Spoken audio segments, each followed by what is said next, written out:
2009 శాసనసభ ఎన్నికలలో ఏ రాజకీయ నేపథ్యం లేనటువంటి బెంగళూరులో ఉద్యోగం చేసుకుంటున్నటువంటి నన్ను దివంగత నేత ప్రీతమ నాయకుడు డాక్టర్ వైఎస్ రాజశేఖర రెడ్డి గారు మా సొంత ఊరైనటువంటి చింతలపూడి నుంచి అసెంబ్లీకి నిన్ను పంపిస్తాను, ఆ ప్రాంత ప్రజలకు నువ్వు న్యాయం చేయాలి, ఆ ప్రాంతంలో ఉన్నటువంటి అభివృద్ది కార్యక్రమాలు సంక్షేమ కార్యక్రమాలన్నీ కూడా నువ్వు చేయాలనే ఉద్దేశంతో ఆ రోజు మా ప్రాంతానికి సంబంధించి ఎంతో మంది వద్దన్నప్పటికీ కూడా నాకు టికెట్ ఇప్పించి అలాగే నియోజకవర్గంలో ఉన్నటువంటి ప్రతి ఒక్క కాంగ్రెస్ పార్టీ కార్యకర్తతో నేరుగా మాట్లాడి నన్ను అసెంబ్లీకి తీసుకురావడం జరిగింది.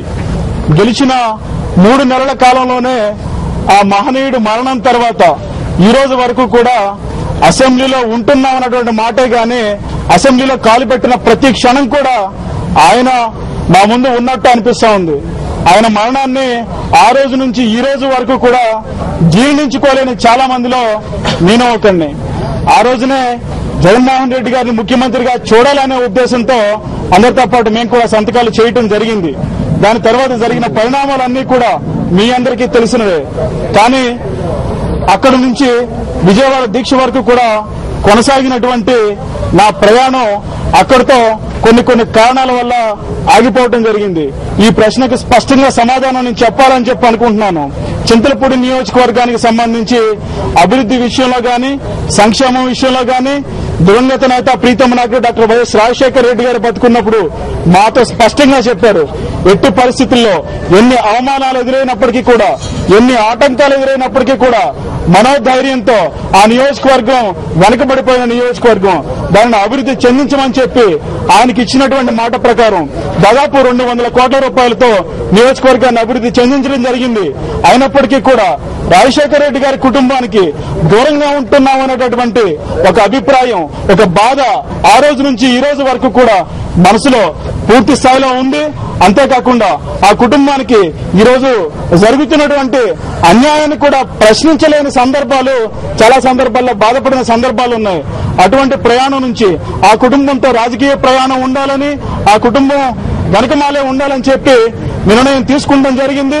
అది కూడా చింతలపూడి నియోజకవర్గంలో ఉన్నటువంటి కార్యకర్తలతోనూ నాయకులతోనూ ప్రజలతోనూ పూర్తి స్థాయిలో చర్చించిన తర్వాత ఆ కుటుంబానికి అండగా ఉంటే మేమందరం కూడా మీ అండగా ఉంటామని చెప్పి చింతలపూడి నియోజకవర్గంలో ఉన్నటువంటి ప్రతి ఒక్క వ్యక్తి కూడా చెప్పడం జరిగింది. ఆ నిర్ణయం తర్వాత వైఎస్ఆర్ కాంగ్రెస్ పార్టీకి సంబంధించిన గౌరవ అధ్యక్షులు విజయమ్మ గారి సమక్షంలో ఈ రోజు వైఎస్ఆర్ కాంగ్రెస్ పార్టీలో జాయిన్ అవడం జరిగింది.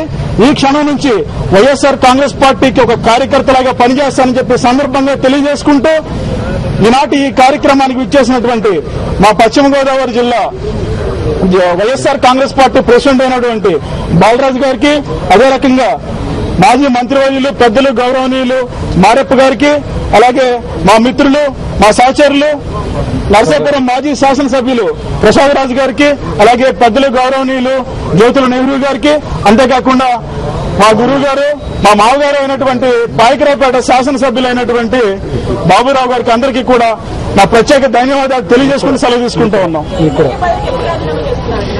ఇప్పుడే జాయిన్ అవడం జరిగింది. వెంటనే స్పీకర్ గారికి నా రాజీనామా పత్రాన్ని పంపించడం జరుగుతుంది.